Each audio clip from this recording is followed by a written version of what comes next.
maa ngi leen di nuyu yéen ñëpp di wax ne tey dama leen a bëggoon a wan ci vidéo bi nan ngeen di mën a imprimer enveloppe ci Microsoft Word parce que loolu je pense que am na avantage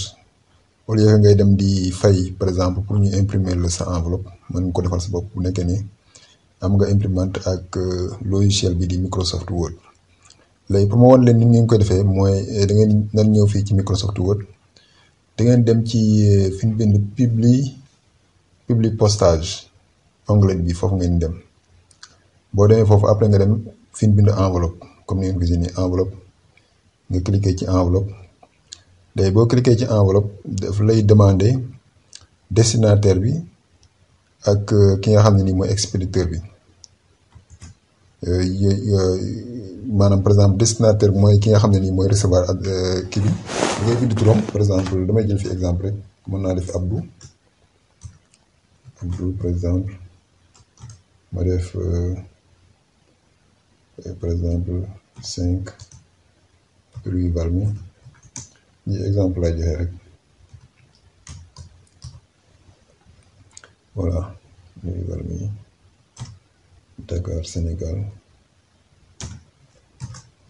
Dakar Sénégal voilà léegi ki nga xam ni mooy expéditeur bi mën naa def par exemple Modou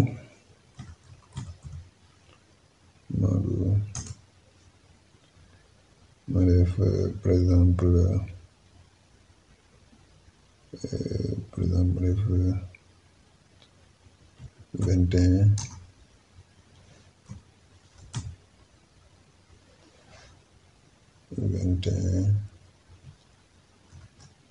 Elgicom par exemple kii New York la nekk quoi Elgicom avenue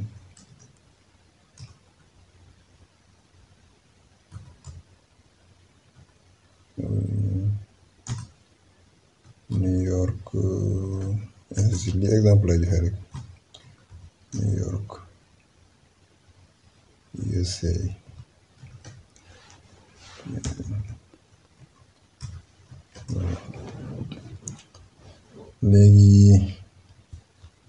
léegi soo defee loolu pare après nga ñëw fii ñu bind option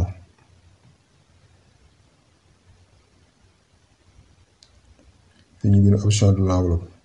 option de l'enveloppe bi tamit boo da ngay xool façon enveloppe bi nga xam ne nii moom nga yor par exemple fii daf la jox par défaut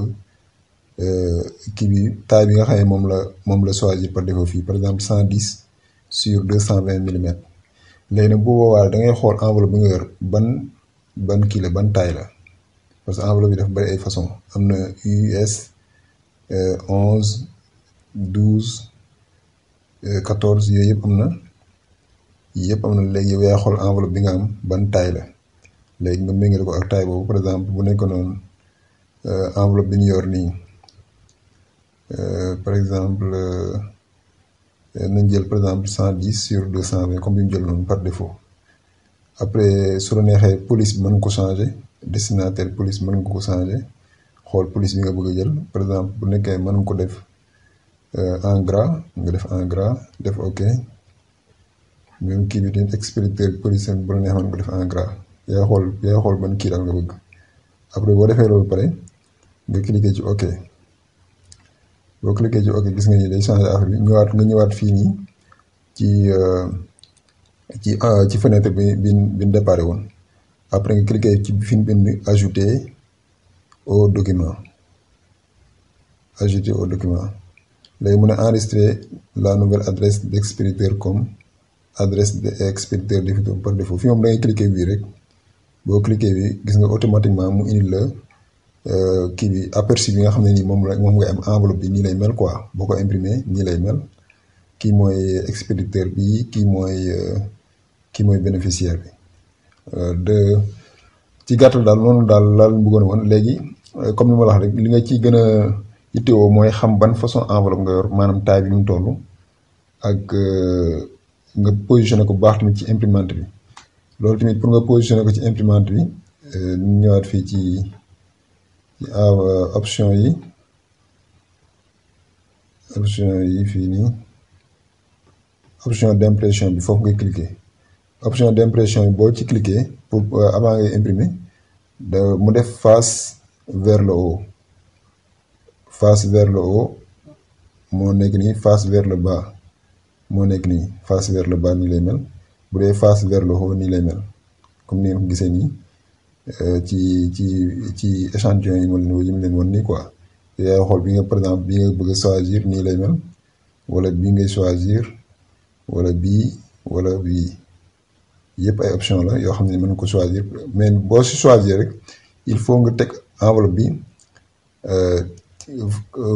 exactement ci par exemple méthode bi nga xam ne nii moom nga choisir ne moom ngay tegee enveloppe bi ci imprimante bi. loolu nag moom da ngeen il faut ngeen def pratique bu am solo pour mën koo maîtriser ba de ce fait ba nga xam ne bu ngeen imprimer enveloppe bi rek dana jaar yoon daal. loolu daal laa ne woon naa leen ko indil comme information di leen jaajëfale ñëpp.